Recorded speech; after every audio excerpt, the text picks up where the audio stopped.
Eu saúdo a amada igreja com a paz do Senhor. Quão bom estar aqui, nesta manhã. E para aprender um pouco mais da palavra do Senhor, que é muito importante para nós. E hoje nós iremos falar de algo muito importante para a vida do cristão, A oração, que já foi cantado aqui, e já foi orado, e isso é muito importante. Também saudar com a paz do Senhor os irmãos que porventura estão nos assistindo, as pessoas também que talvez não seja desta denominação, que também seja abençoado, alcançado pelo poder de Deus. Como nós estamos falando de oração, curva a vossa cabeça, vamos fazer uma oração específica, para que Deus abra nosso entendimento, para que Deus faça nos compreender qual é a sua boa e agradável vontade. Senhor amado, Pai querido, neste momento, ó Senhor, nós te agradecemos por esta manhã maravilhosa, por até aqui o Senhor ter nos guardado, nos dirigido e nos ter colocado neste lugar tão maravilhoso que é a tua casa. E esta casa não é nada mais a não ser uma casa de oração, aonde os teus olhos e os teus ouvidos estão atentos a este lugar, Senhor. Meu Deus, meu Pai, abra a nossa mente, o nosso entendimento, para que possamos verdadeiramente compreender a tua vontade, Senhor. Amém. Aleluia. Glória a Deus. Meus amados, o tema de hoje é a segunda oração intercessora de Paulo pelos irmãos de Éfeso. Uma igreja, e os irmãos são sabedores, que Paulo é considerado o apóstolo dos gentios, e nesta igreja de Éfeso, é uma igreja que existia bastante gentios nesta igreja, pessoas que foram convertidas do paganismo para Cristo, através da vida de Paulo. E importante, quando a gente fala de oração, e a gente precisa de compreender de uma maneira mais, de certa forma, inteligente, o que significa realmente a oração, para o cristão, para aquela pessoa que quer se conectar com Deus. Então, a oração ela é de fundamental importância. Por exemplo, para começar, para a gente ver o quanto a oração ela é importante, que o próprio Jesus, olha quem, o próprio Jesus lançou mão desta ferramenta. Eu gostaria de trazer aqui para vocês, e é claro que nós estamos falando de oração, todos conhecem, Oração, desde que somos crianças, que nossos pais falam para a gente orar, que a gente vê frases sobre oração, e algumas frases elas precisam ser, de certa forma, atualizadas talvez, porque nem tudo que se fala a respeito da oração é real. Às vezes eu ouço, por exemplo, dizer, muita oração, muito poder. Nós precisamos pensar nessa questão.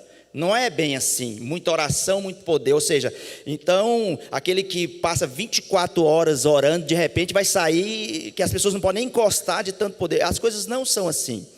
Existe oração e oração. E hoje nós vamos aqui nós vamos aqui trabalhar esse tema de uma forma bem light, porque afinal de contas é um tema que ele, de certa forma, quase que se auto-explica, Mas a priori, eu gostaria que você entendesse e olhasse a oração da certa forma. A oração, quando eu olho para um consultório de psicologia, a oração é o divã daquele que vai angustiado sentar para conversar com aquele psicólogo. E só o fato de você conversar, extravasar, ser ouvido, já te faz bem. A oração para o cristão é estar na sala, junto com o maior psicólogo de todo o tempo, para conversar. E uma coisa a gente tem certeza, porque uma das coisas que às vezes as pessoas não compreendem, e que é importante, Jeane, eu sei que você sabe, que o melhor psicólogo, ou os melhores psicólogos são os que conversam menos dentro do ambiente, só ouvem. E por que hoje é uma das profissões mais proeminentes de todos os tempos? Aquela que se destaca, que toma um volume muito grande, é porque as pessoas não têm com quem conversar, não tem alguém disposto a ouvir. Mas uma coisa eu posso te garantir, que quando você entrar na sala, na antessala, onde está o maior psicólogo do mundo, você vai ser atendido, você vai ser ouvido, e com um detalhe, você vai ter uma resposta positiva em nome de Jesus. Então nós vamos trabalhar a oração de uma forma talvez saindo desse trivial que a gente ouve muitas das vezes em cima dos púlpitos. E eu estava analisando, e gostaria que você entendesse, a palavra de Deus diz que Jesus escolheu para ele, uns para apóstolos, uns para profetas, uns para evangelistas, uns para pastores e outro para mestres. É claro que eu não vou aprofundar dentro desse versículo, que ele é muito mais profundo do que você pensa. Mas há quem diga que cada uma dessas fases foram fases da igreja. Quando diz uns para apóstolos, está se referindo à igreja apostólica, que é quando Jesus parte para o céu e começa aquele período apostólico. A palavra apóstolo vem do grego e ela significa aquele que é enviado, porque discípulo é aprendiz. Então aqueles apóstolos não eram aprendizes por 3 anos dentro daquela escola, digamos, foi um intensivão, digamos assim, com o próprio mestre, e depois que eles recebem o diploma ou o selo, que é o Espírito Santo, aí eles estão formados, literalmente capacitados, são competentes para a missão. Daí vão para fora para pregar o evangelho. Por isso Jesus diz a eles, olha, mesmo eles andando com Jesus por 3 anos, estando ali juntos com Jesus, Jesus diz, ficar em Jerusalém, até que do alto seja revestido do poder. Até ali era discípulo, mas quando o Espírito Santo desce, enche, é como se fosse um selo de validação. Agora vocês são igreja, e agora vocês podem ir, porque o que vem aí pela frente, que é espiritual, vocês estão habilitados pelo Espírito Santo de Deus. Olha que tremendo. Jesus não deixa ele sair antes dessa validação, porque saberia que as nossas lutas não é contra carne, nem contra sangue, mas contra as potestades, principados que estão nas regiões celestiais. Daí a gente precisa de entender essas coisas. Mas como eu estava dizendo, e nós vamos falar de oração, quando Jesus diz apóstolos, são fases da igreja.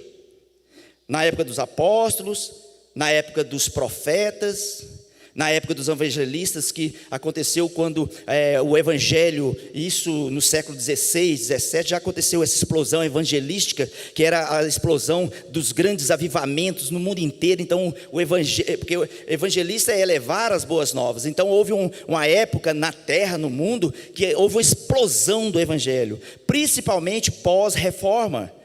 Quando se abre o leque, quando sai das garras da igreja católica daquela época, ali detonado essa bomba ali por Martinho Lutero, então aí expande, e aí imagina um mundo, vamos dizer aqui, imagina uma mata virgem com os exploradores desta mata. Então sai gente para todo lado pregando de todas as formas, porque era uma missão para a época do evangelismo.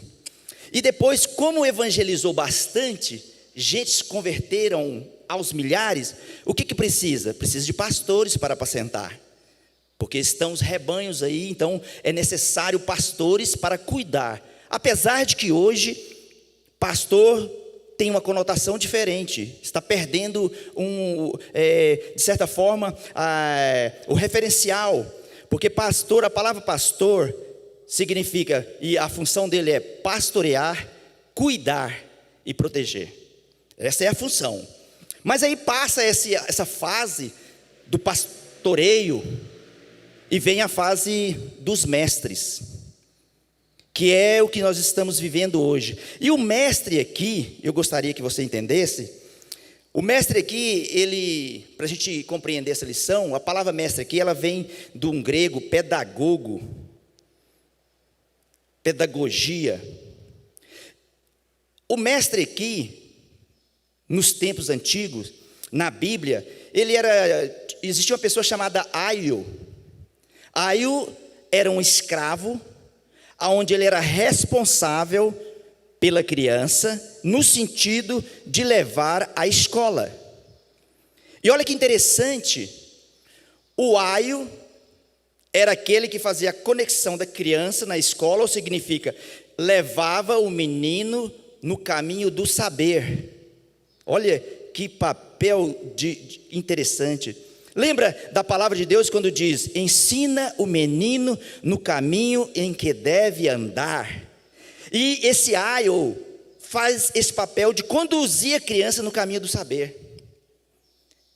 E essa é a diferença que eu gostaria hoje de trabalhar com vocês, porque muitas das vezes nós temos tantas pessoas nas faculdades, nas escolas, que apenas ocupam bancos, que ficam 3, 4 anos gastando o seu tempo e não aprendem nada, e não se tornam em nada.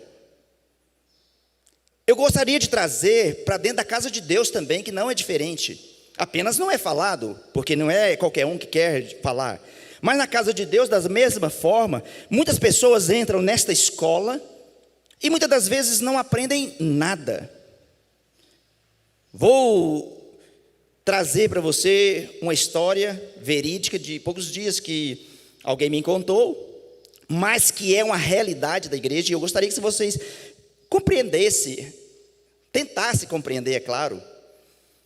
Alguém levou uma palavra para a igreja, em uma escola dominical, e de repente o líder disse: irmãos, a forma que o senhor explica é diferente da que o pessoal entende, porque eles não entendem dessa forma. Eles estão aqui, mas o irmão lembra, por exemplo, de Paulo, que diz que primeiro tem que dar o leitinho para elas, porque elas não vão compreender da forma que o senhor está explicando. Está muito acima. É nível superior para 4ª série. Só que 4ª série lá, é pessoas que estão em 4ª série, mas que já estão com 10, 20 anos, 30 anos de crente. Aí ele questionou no WhatsApp. E eu acompanhei, não entrei na conversa para não polemizar mais. Mas ele disse: mas é exatamente isso que eu estou querendo mostrar. As pessoas têm 40 anos de crente e ainda continuam tomando leitinho. Quer dizer, vocês ainda não deram a comida que deve ser dada, a comida que realmente que vai sustentar, a comida que vai fazer ela andar. Até hoje estão sustentando crentes com 10, 15 anos, 20 anos, 30 anos com leite. Parece que é bom mantê-los nessa posição do leitinho, da dependência, para que não cresçam, para que não evoluam, para que não se tornem aquilo que precisa se tornar. Parece que é manter as pessoas num nível raso de conhecimento. Daí a frase: o povo perece porque lhe falta conhecimento. Mas quem deveria dar o conhecimento não está passando da forma correta. Entende? E para eu não ser uma pessoa retrógrada, eu gostaria de trazer algo atual da educação mundial de hoje. Ela mudou também. A Unesco, por exemplo, há alguns anos atrás, ela estabeleceu os 4 pilares da educação. Houve uma reforma na forma das pessoas compreender, porque da forma que estava, por exemplo, eles entenderam que não ia a lugar nenhum. era fazendo de conta que estava ensinando e eles fazendo de conta que estavam aprendendo. Mas as coisas não são assim. E aí eu vou ler para vocês os 4 pilares. Primeiro pilar é aprender a conhecer. Aprender a conhecer. Esse pilar envolve o ato de compreender, de descobrir ou construir. O segundo pilar é aprender a fazer. O terceiro é aprender a conviver. E o quarto é aprender a ser. Olha que coisa interessante. Primeiro, aprender a aprender. O que significa isso? É você ir para a escola e o mestre ou o professor desenvolver em você, disparar um gatilho em você, em que você sozinho consegue aprender a aprender. Ele vai te ensinar qual a técnica, como fazer. Você desenvolver o autoconhecimento. É algo que está dentro. Porque se você não aprender a aprender, você vai ter que sempre ter alguém te apontando, porque para você fazer, você vai ter que ter sempre alguém na frente para te mostrar. Você não vai conseguir andar sozinho. E me parece que cai bem dentro da igreja. Me perdoe os irmãos, a forma de falar, mas você já observou a pessoa que está na igreja há 1 ano, 2 anos, 10 anos, 15 anos, 30 anos, porque sempre ele vai dizer, em qualquer situação, ora por mim. Quer dizer, ele não descobriu ainda que é templo do Espírito Santo e que o Senhor deu toda a liberdade, abriu as portas para que ele fale direto com ele. Não aprendeu ainda. E nós estamos chegando a uma época, escute o que eu vou dizer para vocês. Estamos numa época em que você precisa aprender. E esse aprender aqui, eu vou dar um exemplo para vocês, e aí a gente vai entrar nesse assunto aqui, da oração. Por que vai entrar no assunto da oração? É porque até hoje, nós temos quantos anos? Barbado, barba branca, ainda está um pastor aqui me dizendo que eu preciso orar, me incentivando a orar. Veja bem que algo desconexo, algo que não tem nenhuma configuração correta do que é ser, do que é ter, do que é orar. Quer dizer, a gente sabe que tem que orar, mas tem que estar sempre mantendo e falando, ora, ora, ora. Existe uma coisa chamada motivação e automotivação. É bem diferente. Tem pessoas que precisam de ser motivadas a qualquer coisa. Motivada para trabalhar, motivada para namorar, motivada para ir à igreja, motivada para orar, motivada para ler a Bíblia, motivada... Está sempre com alguma coisa na frente, um presente, um brinde, dizendo, se você passar esse ano eu te dou a bicicleta. Se você for na escola dominical, no final da escola eu vou te dar um diploma, vou te dar... Tem que ter sempre alguma coisa que te dá motivo para fazer o que tem de fazer. A automotivada é diferente. A auto vem de algo interior, algo que está lá dentro. Algo, irmão João, que não precisam ninguém me dizer que eu preciso fazer. Algo que eu sei, compreendo que preciso de fazer, e que na hora que precisa de fazer, é como se tivesse um gatilho aqui. Não precisa ter pastor, não precisa ter o meu pai, não precisa o patrão estar para me limpar a parede, ou colocar as coisas no estoque que precisa colocar. Não, eu sou automotivado, eu faço porque eu sei que precisa e é necessário fazer. Daí você vai ver muitas pessoas vivendo uma vida, vou dizer a palavra verdadeira, que é medíocre. E medíocre é uma palavra que às vezes parece que ela ofende, não ofende? Mas medíocre significa alguém que está na média. E média significa multidão. Média é nota 5. E tem pessoas que nota 5 é o suficiente, meu amado. Nota 5 para ele já foi. Está ótimo, eu faço parte.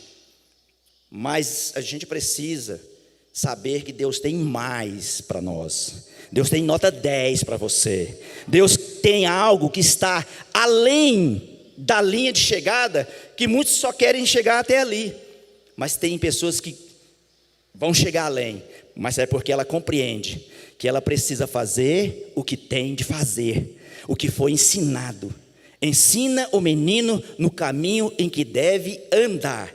Talvez hoje, vou te dar a oportunidade, Talvez hoje, digamos, que eu não poderia levar essa palavra em alguns lugares, porque você está dizendo, não é o que eu ensino, mas é isso que você tem que parar de ensinar mesmo. O líder tem que mostrar caminhos que levam além. E aí nós vamos orar a oração, e eu gosto muito da palavra oração, porque dentro da palavra oração tem uma outra palavra que é negligenciada. Dentro da palavra oração, não esconde, está escancarado. Mas as pessoas não querem ver. São notas 5. É o pessoal da primeira milha.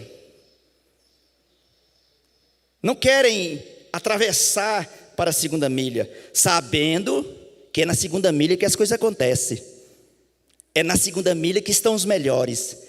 É na segunda milha que estão os valentes. É na segunda milha que estão os mais esforçados, os determinados. É na segunda milha. E na segunda milha, meu amado, tem muito mais espaço, porque tem menos pessoas para disputar o espaço com você. Na primeira milha é multidão. E multidão é desânimo. Não vai dar certo, não vou conseguir. A vida está desse jeito. E aí eu vou mostrar para você um detalhe. Nós estamos vivendo uma época de crise mundial. De todas as áreas, moral, religiosa, por que não dizer, e ainda mais nos dias de hoje está pior. Os dias de hoje, a religiosidade hoje, ela está um caos. A igreja está passando por um momento difícil. E eu vou dizer algo aqui que pode chocar vocês e quem está aí. Vou falar algo que vai ser chocante. Eu comparo a igreja nessa questão, e eu não estou dizendo a igreja de Cristo, a igreja que é organismo vivo, a igreja que é celestial, a igreja, não, estou dizendo a igreja instituição, denominacional. Eu comparo essa igreja como a arca de Noé. Lembram vocês que quando os animais entram na arca de Noé, e a gente assiste nos desenhos, né? Parece que é maravilhoso, todos os casalzinhos de animais ali, felizes e entrando, aquela coisa maravilhosa. Parece que a gente só vê essa questão, mas meu amado, aqueles animais eram reais, e tinham suas necessidades reais. Durante alguns dias, muitos dias, aqueles animais, imagina, aqueles animais e aquelas oito pessoas que estavam ali dentro, cuidando desses animais, defecando, urinando. Imagina, irmão João, o cheiro fétido. Vou dizer, com essas palavras fica mais bonito, né? Fétido. Que estava lá dentro. Não tinha respiração naquela arca, literalmente não tinha. Tinha um buraquinho lá, que era um pequenininho, mas para o tamanho, fedia lá dentro, tinha nojeira lá dentro, tinha coisa suja lá dentro. E um dia o Noé sai, tipo assim, vou conjecturar aqui, não aguento mais ficar aqui nessa arca. Apesar de ser a arca que Deus construiu para nós somos os escolhidos, Deus preparou para nós aqui esse espaço, mas eu não aguento mais não, ficar aqui dentro dessa arca não, vou sair. Conjecturando. E a água não tinha baixado ainda, então o que acontece? Quando ele abre aquela janelinha lá para sair, a visão dele, meu irmão, foi terrível. Corpos boiando, em toda a extensão onde ele enxergava era corpos boiando, em putrefação, ou traduzir podre, fedendo, carniça. Ele entra para dentro. Eu acredito que a igreja hoje está passando por essa fase. Dentro da igreja também, a podridão. Dentro das igrejas evangélicas também, existem coisas nojentas acontecendo. Existem coisas realmente que é abominação aos olhos de Deus, fede. Mas é melhor estar dentro dela do que sair lá para fora, porque lá está pior. Daí nós estamos aqui entendendo, e vocês ouviram eu dizer os 4 pilares do saber. Eu estou conversando com pessoas que eu tenho certeza que são pessoas que pensam, que raciocinam, que são inteligentes, que têm fé, mas a fé não é cega, é uma fé que realmente enxerga, e é uma fé realmente consciente. E eu disse algo, e vou dizer para vocês, essa é a parte polêmica, que pode talvez apitar lá, pip. Eu disse, hoje uma irmã ali cedo, irmã, eu vou te chamar a ser uma pessoa egoísta. Nós estamos vivendo um tempo em que a hipocrisia das igrejas diz, o Brasil é do Senhor Jesus, Goiânia é do Senhor Jesus, Rio de Janeiro é do Senhor Jesus, Estados Unidos é do Senhor Jesus, tudo é do Senhor Jesus. Isso é balela. A terra é de Deus, a palavra de Deus diz que tudo que há é dele, mas não nessa questão de ser do Senhor Jesus, de como está dizendo, é tudo salvo, é tudo, não é assim não. E eu disse o seguinte, chegou a época de viver pela fé, e de uma forma bem sincera para vocês, procure salvar você e sua casa, como Noé fez, preocupe com você e com a sua casa. E às vezes nós vemos essas propagandas aí de evangelismo aí, na realidade, de que adianta você querer salvar lá fora se você não consegue colocar a sua casa, a sua família dentro de casa. Procure primeiro os domésticos. A Bíblia diz sobre os domésticos. Invista nos domésticos. Invista na sua família. Porque com certeza nas nossas famílias existem pessoas que estão perecendo aí fora. E aí é onde a gente vai entrar, e eu não estou fugindo do tema, na oração. Porque a palavrinha que eu estava dizendo, que ela está escancarada lá, mas que ninguém quer ver, na realidade ela está em alto relevo. Se você passar a mãozinha lá, você vai ver que tem uma palavrinha lá que ela está em alto relevo, você consegue identificar lá. A ação. De que adianta você ficar orando, vigílias, oração no monte, oração de madrugada, pedindo a Deus para salvar a minha família, e de repente a sua família está lá e você não entra em ação para chegar na pessoa tete a tete, diz, senta aí, eu preciso conversar com você, eu preciso falar com você. Existe um Deus que pode mudar a sua situação, existe um Deus que pode mudar, contornar a situação aqui. A gente só fica orando. Vocês lembram aqui, quando eu diz aqui, aprender a viver e aprender a ser. Então a gente precisa aprender a ser realmente discípulos de Jesus, aprendizes de Jesus. E Paulo aqui nos traz uma coisa interessante. Paulo nos traz algo para a gente refletir. Só que Paulo, meu amado, deixa eu dizer para vocês, às vezes as pessoas falam muito de Paulo, e parece que é tão fácil ser como Paulo. É impossível ser como Paulo. É impossível ser como Paulo. Paulo, por exemplo, na Bíblia, é um tipos de Cristo. Sabe o que você pode... E ele foi inteligente em falar isso para a igreja escrita aqui, ó. Sede meus imitadores. Ele diz, olha, se você conseguir ser imitador, você já fez, você já é a pessoa. Olha o que Paulo fala aqui, e vou falar da oração. Essa lição é a segunda oração. Significa que ele já orou uma vez. Oração contínua. Mas essa oração não é por ele, é por outras pessoas. Aí, irmão João, olha que coisa terrível. A igreja hoje, de uma forma que quase geral, ela não consegue orar nem por ela mesma. E quando eu digo igreja, de repente a nossa oração está insuficiente para atender as minhas necessidades. E Paulo deixa ele de lado e numa ação onde ele se coloca no lugar do outro. Imagine, ele deixa todos os seus problemas, perseguições e gasta um tempo da vida dele para se preocupar com o outro, orar pelo outro. Aí a reflexão e eu gostaria que vocês pegassem essa reflexão de uma certa forma. Realmente, você e eu, no seu dia, você tira, digamos, está lá a correria, o dia a dia, seus problemas e tantas coisas, e você tira um tempinho e diz, eu vou orar aqui 10 minutos, ou 20, ou meia hora, pelo irmão tal. Aliás, pelo irmão tal já fica até meio difícil. Vou orar para o meu filho que está fora da igreja. Vou orar para minha esposa que está... Só orar para ela. A pergunta é, isso é uma prática nas nossas vidas? O pensar no outro, o interceder pelo outro. E interceder aqui, meus irmãos, que é a palavra aqui de intercessão, ela tem uma conotação importante. Interceder é comprar a briga do outro.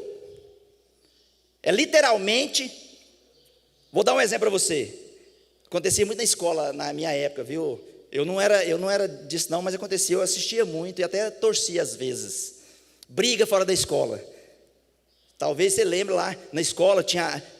Quando ia ter uma briga lá fora, isso há uns tempos atrás, a sala todinha ficava sabendo que ia ter briga lá. Avisava, passava um fax, parece que era, não tinha ainda, mas parece que era online. Todas as salas já sabiam que o fulano de tal da série C ia brigar com o da série A e era lá fora. Quando saía lá fora, a multidão já fazia o círculo.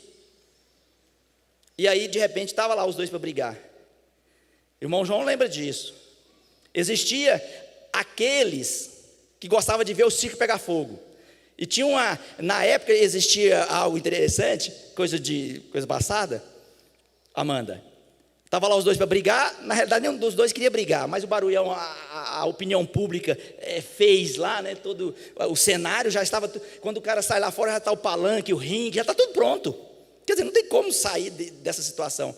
Aí eu lembro que os dois estavam de frente, brigando ali, discutindo, mas não tinha brigado ainda. Alguém passava um risco com o pé no meio e alguém falava, aquele que ultrapassar para lá, vai começar a briga. Chegava um filho do demônio, empurrava o que estava sem querer, atravessou. Aí começava a briga. O que eu quero dizer com isso? Com a intercessão. Mas sempre chegava alguém que colocava-se no meio. Às vezes não conhecia nenhum dos dois, mas se colocava no meio para dizer, não, você não vai bater nele. Lutava a favor. Assim é a intercessão.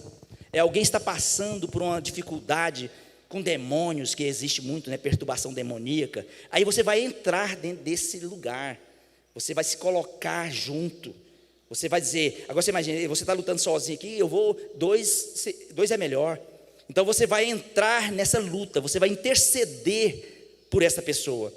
Aí o grande valor da oração intercessória é a oração que agrega, a oração que ajuda, a oração que fortalece. Assim era Paulo. A oração de Paulo aqui, ela é interessante. A oração de Paulo aqui é para que Deus abrisse os olhos espirituais, e a oração aqui ela é uma oração espiritual, para que eles pudessem compreender a altura, profundidade, a largura, a extensão do amor de Deus, para que as pessoas compreendessem. Essa era a oração de Paulo, porque às vezes a gente mesmo cristão, a gente fala muita coisa, mas que muitas das vezes a gente não entende, fala, mas a gente não entende. O amor de Deus, por exemplo, a gente vai falar de amor de Deus, né? Mas geralmente a gente vai falar de amor de Deus daquilo que a gente tem do amor de Deus. E Jeane, eu não esqueci, eu esqueci, mas agora se prepare que eu vou te dar a oportunidade de você falar, tá? Só vou completar isso aqui. Então, o amor de Deus e a compreensão de Deus para nós, ser humano, é tão pequeno, nós somos tão pequeno. E o interessante é que os mais fervorosos, os mais crentes, os mais conhecedores de Deus, de repente quer dar receita de como Deus é, de como Deus faz, e parece que coloca Deus dentro de uma formulazinha e entrega, Deus é assim assado. Deixa eu explicar para você como que é Deus, de uma forma assim, só para você ter uma noção. Imagine que você e eu somos uma garrafa PET vazia, de 1 litro, e de repente você vai lá no oceano, na praia, e você vai encher, de repente você enche a sua garrafinha que fica derramando, e tem pessoas que enchem essa garrafinha e já conhecem Deus ao extremo. Veja bem, você encheu a garrafinha, mas na realidade Deus é o oceano. Deus é muito mais. Deus, a palavra de Deus diz que nós não compreendemos Nós não entendemos, por isso daí a gente precisa de rever nossos conceitos em relação ao amor de Deus a outras pessoas, porque às vezes o amor é o amor que a gente tem, esse círculozinho. O amor de Deus, ele ultrapassa entendimentos, vai além de aparências, vai além de finanças, de situação, vai muito além. E às vezes a gente diz que entende o amor de Deus, mas nós na realidade somos apenas essa garrafinha cheia de um oceano de água. Deus, ele é infinito. Daí a gente precisa de compreender o amor de Deus. E aqui Paulo, eu quero que vocês entendam que Paulo aqui é um tipo de Cristo, alguém que tinha características do verdadeiro Cristo.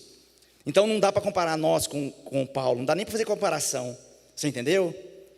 Mas podemos pelo menos tentar imitar ele. Se a gente conseguir já imitar, já é um bom passo, né?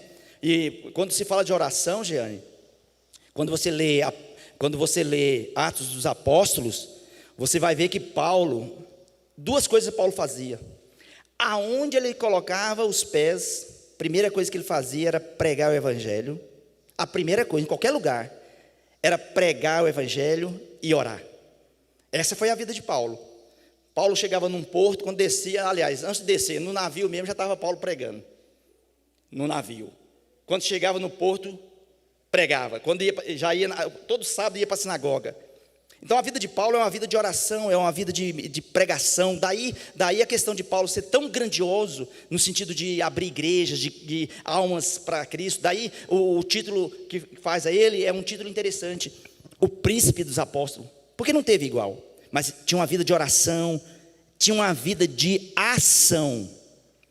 E aí, pastor Luiz, quando eu vejo essa questão da ação de Paulo, é que Paulo, quando ele vai se despedir, ele chama ali o pessoal de Éfeso, e ele vai dizer: olha, tudo que eu aprendi, eu vos transmiti.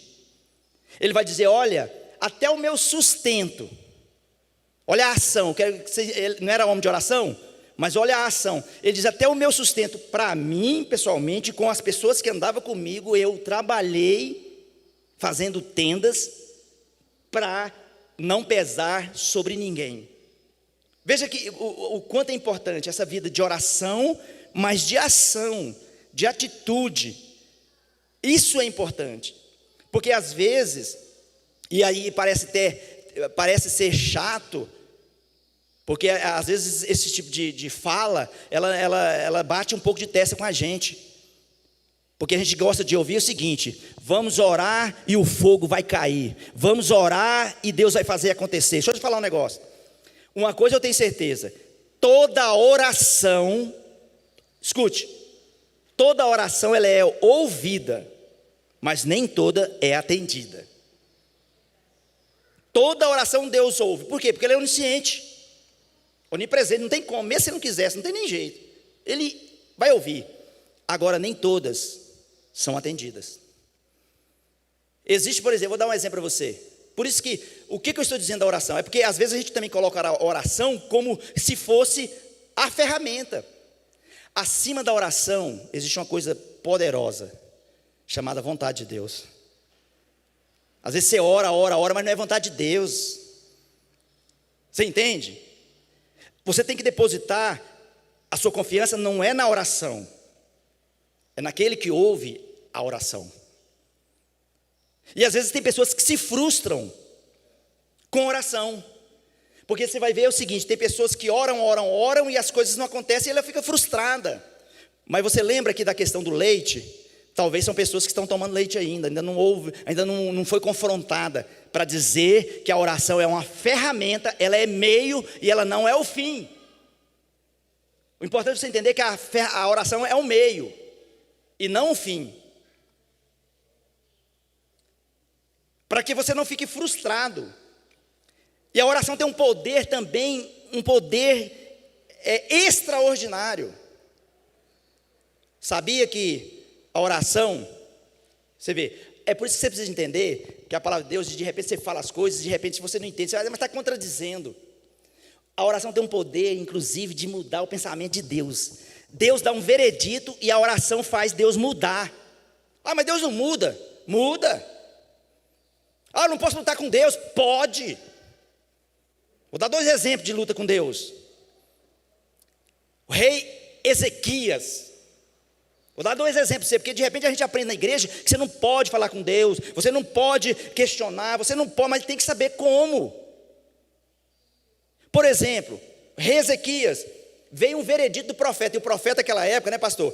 Profeta não era, hoje nós não temos profeta na igreja, nós temos pessoas dotadas de um dom de profecia. Profeta era uma profissão, digamos assim, das pessoas, um ofício. E o profeta na época, era interessante, o profeta na época, de repente, geralmente eram barbudos, viu? Não é? Geralmente era, porque os judeus tinham o costume de usar barba, geralmente. Aí o profeta, imagina, Saul, por exemplo, um deles. O profeta vai entrando, e quando o profeta, só que o profeta não dava tiro errado, né, pastor? O profeta só ia quando tinha uma missão. Orava a Deus, Deus falava, vai lá. E aí quando entrava lá, as pessoas tremiam. Olha a palavra do profeta para o rei Ezequias. Coloca a sua casa em ordem, porque certamente morrerá. Ou seja, ali não tinha, já era o decreto.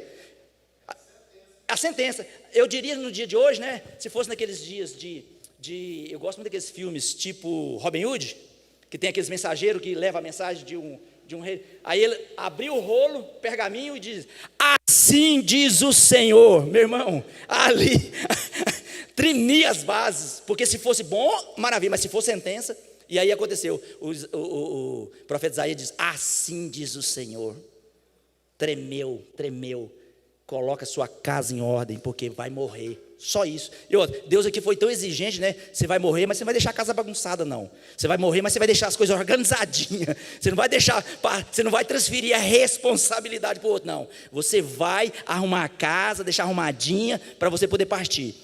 E aí ele ora, chora e faz uma oração. Só que essa oração, pastor Luiz, eu estava olhando, essa oração é uma oração que chega a ser uma chantagem com Deus, a oração dele. Vai morrer, diz que ele vira para a parede e chora amargamente lá da alma.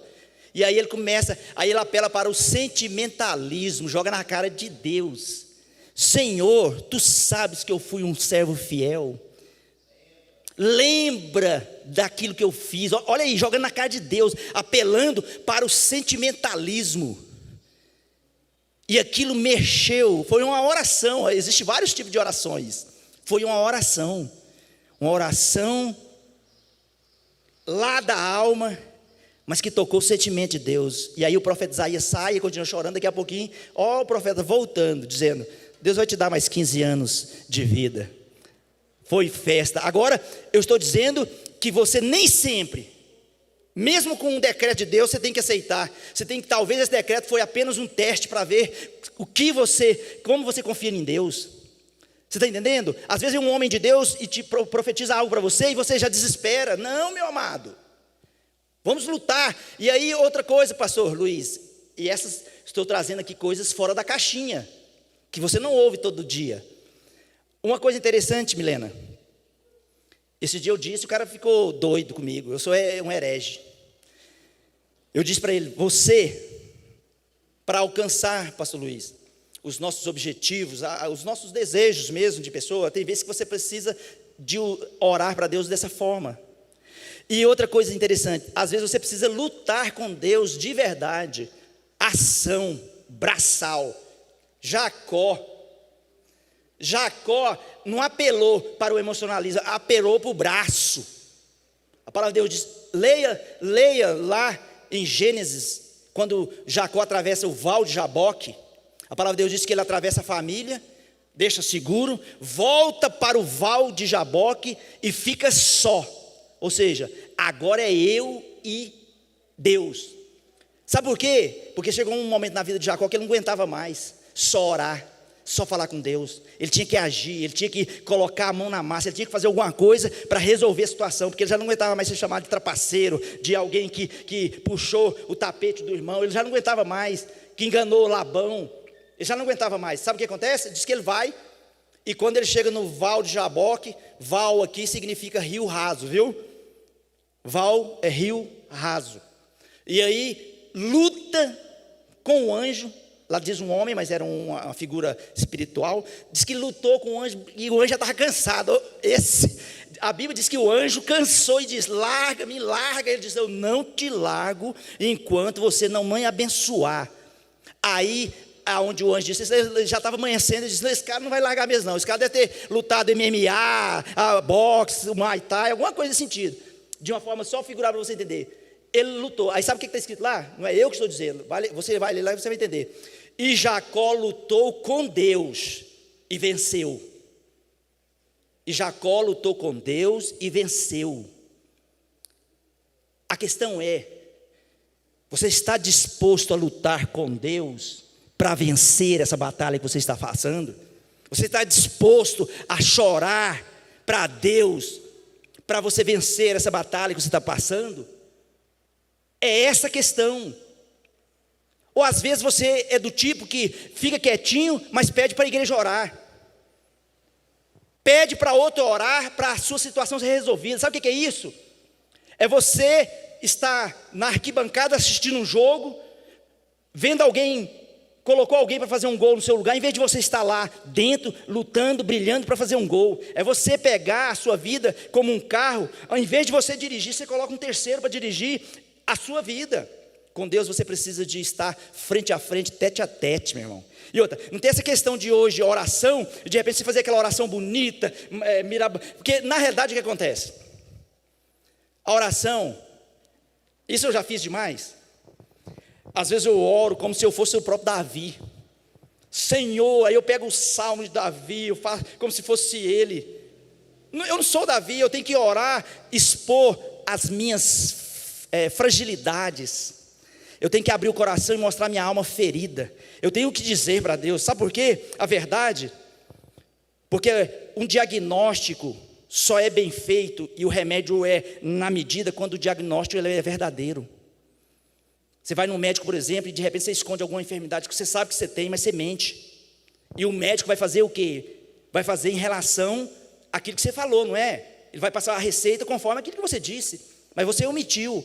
Está ali o nosso doutor Luiz, que se a pessoa vai estar fez qualquer tipo de crime, o senhor vai perguntar para ele o que aconteceu. E tem muitas pessoas que só passam um pouco, não passa as coisas principais. O senhor vai fazer toda ali, vai montar toda a história dele dentro daquilo que ele falou, né? E de repente lá, eu já vi isso muito em filme, né? Que eu não sou, mas já vi muito em filme. No dia do julgamento final, alguém, uma testemunha fala uma coisa que ele não falou para o advogado olha para ele assim e diz: mas você não disse isso. Assim é com Deus. A sua oração, e eu trago aqui a oração. Existe a oração coletiva, onde todos oram por uma causa. Existe uma oração pessoal, onde você ora pela sua causa. E aqui Paulo escreve aqui, interessante aqui, ó, no início, ó. Por causa disto, me ponho de joelho perante o Pai nosso, Jesus Cristo. Por causa disso, ou seja, Paulo aqui ora por uma coisa específica, uma coisa que realmente você quer. Por causa disto, eu me ponho de joelho. A oração, e aí eu gostaria de trazer aqui a oração de uma forma específica para você. Meu amado, Jesus disse assim: olha, quando orares, é uma das, né? Entra no seu quarto, fala com Deus, conversa com Deus. E às vezes nós temos, talvez, aprendido. E olha bem, quando eu disse uma coisa aqui que eu falei sobre oração. Existe um Pai Nosso na Bíblia, não existe? No Evangelho de Mateus? Mas você já observou que a maioria dos crentes tem uma aversão ao Pai Nosso? Porque muitas das vezes associa o Pai Nosso com a Igreja Católica Romana. Parece que o Pai Nosso é algo que não é para crente. Tem muitas pessoas que, se for orar o Pai Nosso, de repente ele associa com... E o Pai Nosso é a primeira oração ali que Jesus ensina. Pai Nosso que estás no céu, ou seja, reconhecendo primeiro que Ele é Pai Nosso. Conjunto, né? E ele traga o vosso reino, ou seja, aquilo que é lá de cima para dentro de nós, entendeu? A paz, traz os princípios de lá para nós. E aí, esse Pai Nosso, ele é importante, que é uma referência. E a oração é tão importante, Jane, que os discípulos, quando estavam com Jesus na questão do Pai Nosso aqui, Amanda, não pediu para Jesus mostrar, ensinar outras coisas não. Ensinar como ganhar dinheiro, ensinar como prosperar, como pregar bem, como ter oratória, como ser o cara. Como é que eu vou ser o líder, como é que eu vou ser o maioral? Não, ensina-nos a orar. E esse orar aqui é o seguinte: Jesus, ensina-nos como conversar com Deus. O Senhor que é assim com Ele. Como é que a gente faz para entrar na sala do trono? Nos ensina a entrar na sala e saber conversar com Ele. Qual é a maneira que Deus mais agrada? Como é que Deus ouve? Uma coisa eu sei que Jesus ensinou. Sabe a maneira que Deus nos ouve? É quando você entra na sala com o coração quebrantado. Coração quebrantado. É a forma que Deus, a Bíblia diz que Deus não rejeita um coração quebrantado. Um coração que entende que é dependente. Um coração que entende que ele está ali, não é pelos seus méritos, mas é pela misericórdia de Deus. E que Deus pode mudar circunstância, dependendo dessa conversa. Dependendo dessa virada da cama para a parede chorar. Dependendo dessa atitude de se agarrar ao anjo, mesmo que saia ferido, mas que saia com a sua bênção na mão. Então, a oração que nós precisamos aprender e colocar na prática, essa oração que Deus ouve, que Deus responde. E nós temos uma questão, pastor, na questão, porque nós somos muito, como é que eu diria para você? Pessoas que querem as coisas para já, para ontem, né? Imediatista, esta é a palavra correta. Somos muito imediatista. E já viu que a gente quer forçar Deus a responder? Se nós não fôssemos mais menino criado com leite, a gente sabia que a gente não deveria forçar Deus a responder, porque Ele pode responder 3 coisas: sim, não, ou espera mais um pouco. E às vezes quando você força a barra demais, você já viu, Deus é pai, não é? Você já viu alguns, quem tem filho e quem é filho já viu às vezes que é um presente e força a barra demais. Às vezes a mãe até ia dar, o pai até ia dar, mas força a barra demais e vai, não vou comprar. Ou seja, virou a casaca, não vou comprar. Assim é Deus também. Deus, a gente precisa de saber quais os meios que vamos falar com Ele, como vamos falar com Ele. Se vai ser uma oração de súplica, uma oração de agradecimento, uma oração de petição. Que tipo de oração? Que tipo de oração que você vai se apresentar? Eu vou lá orar para Deus, mas hoje eu quero pedir. Hoje eu quero agradecer. Hoje eu quero louvar a Deus com a minha oração. Hoje eu só vou louvar a Deus. Mas eu estou dizendo aqui que essa oração parece utopia no meio do povo de Deus. Eu vou dar um exemplo para vocês. E é para chocar mesmo, justamente para sair o ponto fora da curva, sair da caixinha.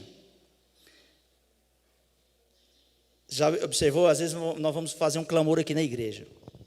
1 minuto só de clamor, e nós vamos orar por alguém que está na UTI, e o ponteirinho está lá desse jeito, já está desse jeito. Nós vamos orar, irmão, vamos orar para o irmão tal, dar o nome, dar o lugar, dar a condição. Pois nesse 1 minuto você não há de ver que grande parte ainda faz um pedidinho para ele ainda. Ainda não consegue literalmente fazer aquele 1 minuto de oração só para aquela pessoa. No meio ainda diz, abençoa, me faz isso, ainda aproveita. É isso que precisa mudar em nós. E para mudar em nós, temos que largar de ser criança. Temos que ter comida mais forte. Leite, aqui meu irmão, leite para vocês aqui, ó, não espere de mim não, que eu não trago não. Aqui eu não vou desperdiçar leite. Leite é para criança. E aqui não tem nenhuma criança espiritual que eu estou dizendo, viu? Aqui não existe uma criança espiritual, são todos adultos. Todos conhecem a palavra. E eu diria mais assim, ó, a palavra de Deus: vós estáis limpos pela palavra. Vocês estão limpos pela palavra. Vocês podem mais, vocês podem avançar mais, vocês podem galgar mais, podem fazer mais.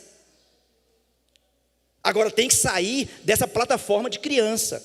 Paulo diz: olha, quando eu era menino, eu falava como menino, agia como menino.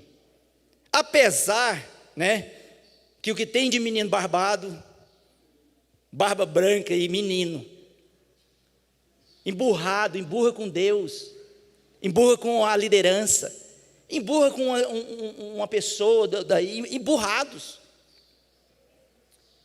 Gente, nós precisamos de maturidade, nós não temos mais tempo para ser criança. É chegada a hora e a hora é. Acabou. Ou você entende agora, ou não vai dar mais tempo. Nós estamos vivendo exatamente isso, escuta aí. Ou você entende agora, ou não vai ter mais tempo. Chegou a hora. E não é a igreja que está falando, não, porque a igreja, de certa forma, ela está se omitindo a falar que Jesus está voltando. Porque existem alguns templos suntuosos que tem que ser concluído ainda, tem que esperar um pouco mais. Mas o mundo aí fora está dizendo, as pedras estão clamando como nunca, dizendo que o mundo não subsiste mais. Ou você entende agora que o pastor não precisa estar passando a mão na sua cabeça para você ser crente, para você orar, para você dizimar, ou você entende agora, ou não vai dar mais tempo. E eu vou dizer uma coisa para você: não faça a oração e as coisas que Deus pediu pela igreja, não. Faça por você, que ainda tem tempo. Prioridades: Deus em primeiro lugar, família em segundo lugar, igreja em terceiro lugar. De que adianta investir seu dia todo na igreja e não investir meia hora com a sua família?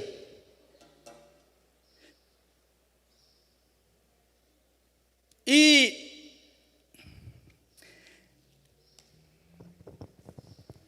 são coisas que às vezes eu fico aqui pensando, como é que isso chega a vocês? Como é que chega a quem está sentado? Acorda, acorda, acorda. Porque nós precisamos orar como nunca, mas precisamos agir como nunca agimos também, né? Nós precisamos orar como nunca.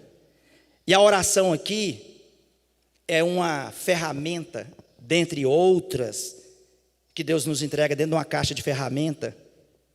Deus nos entrega uma caixa de ferramenta para nós. E dentro dessa caixa existe uma ferramenta chamada oração. Ela é uma ferramenta que tem o poder de abrir coisas. Pensa na ferramenta. Mas existem outras também. Mas a oração, ela abre. Primeira coisa que ela abre: o diálogo com Deus. A oração tem esse poder do diálogo, da conversa, do senta aqui, vamos conversar. E chegar para conversar com Deus, e aí a gente precisa de pedir a Deus esse relógio está certo? Ai, meu Deus do céu. Então já vamos encerrar, já passou da hora, 9 minutos, e eu estou aqui olhando. Então, já finalizando, 1 minuto, 2 minutos finalizar. Pense dessa forma a partir de hoje, se for possível, claro. Isso aqui não é uma fórmula, não é uma regra, apenas uma observação. Quando você for orar com Deus, principalmente sozinho, imagina que tem alguém ali que está disposto a te ouvir. Imagina Deus com alguém receptível, que está disposto a verdadeiramente te ouvir, alguém empático, que se importa com a sua causa. Porque às vezes a gente vai orar e a gente vai tremendo, de medo, com a punição, eu sou pecador. Não, Deus já sabe disso. Deus sabe que você é pecador, mas as portas da sala do trono estão abertas para você. Deus está te esperando. Você pode, não precisa marcar a agenda para amanhã, para depois. A hora que você quiser, a porta está aberta. Que Deus possa te abençoar, que Deus possa abençoar essa igreja, que nós possamos ser um povo de oração e ação, em nome de Jesus. Agradeço a Deus, agradeço a todos que aqui estiveram até nesse momento.